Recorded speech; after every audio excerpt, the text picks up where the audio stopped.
the bird? It was an homage to Stromile Swift. Yeah. Well, Grant's the original Stromile of our team, but you know, we can share it around. Yeah. I've been waiting to bust that one out, or just? You didn't. It's been in the back pocket for a little while. Yeah. I'm trying to. Yeah. Can you give us like the backstory? Like, why do you have an homage to Stromile Swift? Well, there's a couple times last year where Grant was just elevating on guys, and so we drew the comp to Stromile Swift, and there's some alternate nicknames, and so then it's just been wanting to have it. It's a great celebration, and I realized it's more. Grant for one has some similarities, but I felt like I myself was just like it was looking in the mirror. So yeah, they deemed it appropriate. So did you steal it from Grant then? No, we did it for Grant. I'm trying to think who last year. Yeah, I don't know. It started last year. He didn't originate it. I don't know if it was me or if it was somebody. Oh, I think it was Pete West, our trainer, Paul West. Yeah, he was the originator. Yeah, I'll credit to him. Yeah. What about your game resembles Stromile Swift? Is it the windmill dunks? Explosive athleticism. Next question. Yeah. That's about it. Any other questions for Luke? You're my favorite player. Thanks, Grant. You're one of my favorite teammates. Yeah.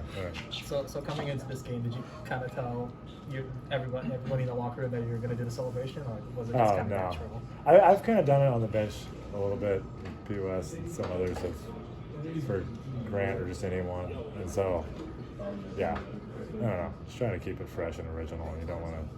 I guess it's not original; it's the exact opposite. But yeah. It's a great quote, I know. Yeah. Anything else for Luke? What's it been like playing with Blake this year? Joe talked about all the different advice and experiences he's kind of been able to share with you guys being there with him. Yeah, I mean he's a great teammate, and he's always just uplifting guys and helping guys, and but it's a great balance of it's great being around the team, and he's a great person to have around, and then also just when it comes to the big games, it's all business, and you can tell by the way that he goes out and plays and just gives everything he can to contribute. So I think it's a pretty infectious thing for the team, and yeah, we're very fortunate and lucky to have him.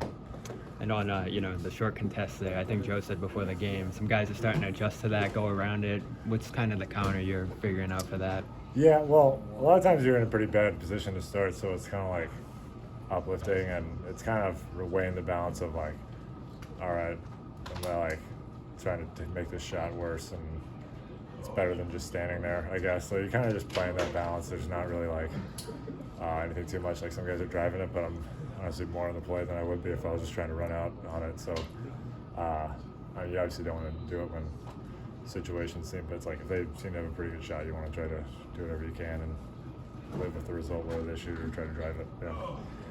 Do you try to land with a split stance or something like that, just to kind of be ready on the attack like those? Yeah, it's definitely not trying to jump forward really much and be more in the position, and then usually by the time they are driving, you do have the time to kind of land and turn, or a lot of times too I feel it's more compressed plays where they're kicking out to that guy, so there tends to be more bodies in the paint, which usually helps as well. But yeah, I